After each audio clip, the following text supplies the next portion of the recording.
Hello Assassins! Welcome back to the channel.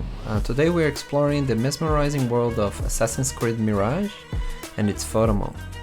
Ubisoft provided me a copy of the game on PS5, so everything you see here was capturing on console. Before we start with the photo mode, just let me provide you some context about AC Mirage. So AC Mirage is set 9 centuries after Assassin's Creed Origins, at the time where assassins are still known as the Hidden Ones. You probably remember Basin when we first met him as a Hidden One in Assassin's Creed Valhalla, where he follows the Raven clan in the Viking invasion of England.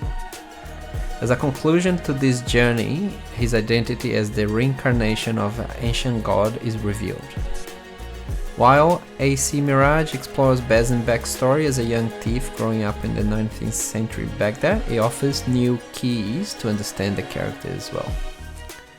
Now, when it comes to the photo mode, let's address first the elephant in the room. We already knew that we were getting the photo mode from Valhalla on Mirage, as confirmed by the official account on Twitter. What I didn't know, it also inherited the previous issues and bugs from the photo mode, which I'll cover in more detail during this video. So let's start with the basics. So how do you get to the photo mode? If you've been playing Assassin's Creed games since Origins, photo mode is enabled by default in the option menu, and you can access through pressing L3 and R3 together. The photo mode is made of 2 parts. The first one is called composition mode. This is where you will basically be composing a shot. There are grids available that will help with the composition. From a range perspective, I'm yet debating whether they have added a tiny bit extra range or not, but I can't make up my mind. Regardless, you'll still be using the exact same photo mode as Valhalla. One of the things I do in console versions is to trigger the avian companion. You can basically fly as close as possible to Basin. That basically gives you some extra range when you're trying to take the shot, as the example here. So it's probably one of the best things to use considering the current limitations. Tilt is still rotating to the standard 90 degrees, so that's great for portraits. One of the things that is not standard though is the crane button. So in Assassin's Creed games, they are set up using the D-pad as opposed to L2 and R2 to lift or go down. Right, next we're gonna touch on edit mode.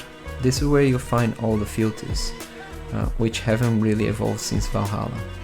I find the choice of filters quite limited, and most of the times I would rather go and change myself the settings below as opposed to use one of the default filters that comes with the photo mode. I guess the other question that you may ask is, well, how much has changed for the other settings? And the answer is nothing. Even the depth of field bug was carried through. On top of it, there is still this weird CA effect on the screen, which doesn't look great in my opinion. I hope they give an option to remove that during settings. So we touched on some not so great points, which we all knew since Valhalla. But what could actually make this photo mode better? And hopefully that makes the list of enhancements that the devs could include post-launch. Well, I have a short-term list and a long-term list. In short-term, obviously range is the obvious one. Assassin's Creed games are famous for the most beautiful landscapes and heavily inspired and influenced by history. By having more range, it just helps each player to tell their own story through their photos. And I think it's always a bummer when we see photo modes with such strict range capabilities. The depth of field definitely needs an improvement. It's unstable at the moment. Sometimes it doesn't allow you to blur the background, or even when you try to put the focus at the back, so you have the front character probably blurred, and it also doesn't work a lot of times, right? It's kind of, sometimes you have to exit the photo mode and get back in it again, but sometimes you just miss the shot as a result of that. Third, limited filters. We touch on these. I think a refresh on the filters will be great, including a blend percentage option so that we can reduce how hard the filter is applied to the photo. And the last one for me for the short-term category will be always on graphic modes. So I always want to play in performance mode if I could, but I choose to not do it because I know that the texture details will degrade when I enter photo mode, so I'm actually always forced to play in graphics mode as a result of that. Now, for some features that would probably be completely new and would definitely benefit for future games as well. I think lights is the first point for me. You can tell the lighting has evolved in the cinematics, however that's not the same in the actual gameplay. When we look at Horizon Forbidden West, that you have a cinematic light chasing Aloy whenever she goes, that elevates the graphics fidelity. I don't particularly think we need custom lights, but just better lighting overall will be great. Look at camera, for some variety in portrait photography. I think that's more coming from Cyberpunk that I just played a couple of weeks ago. It would be great if you could have the character's head, eyes, etc. Configurable, that you could actually tweak those, or even NPCs depending where your focus are. Poses will be great to break the cycle of having here's me walking with my camel, or here's me walking again into another village, right? I think that just gives a bit of a variety in terms of the composition and uniqueness on the photo as well. Time of the day. This is such a crucial part in photo modes, in particular Assassin Creed games in my opinion. The ability to change the scene by the introduction of time of the day is definitely a plus in my opinion.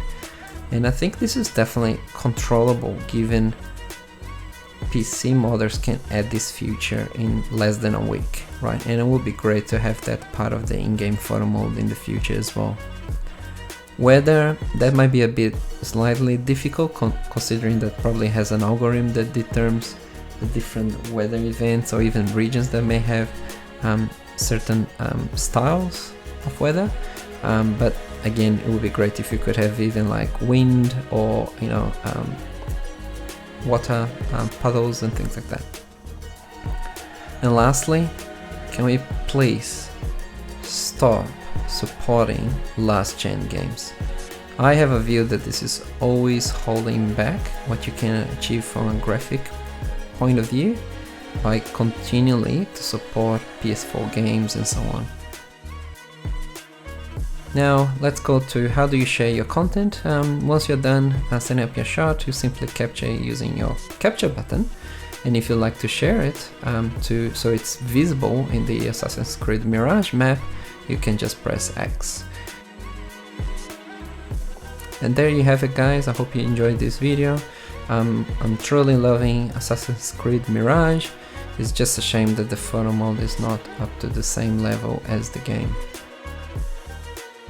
If you enjoyed this video, don't forget to give a thumbs up and let me know in the comments below what photo mode feature you'd like to see implemented after the game launches.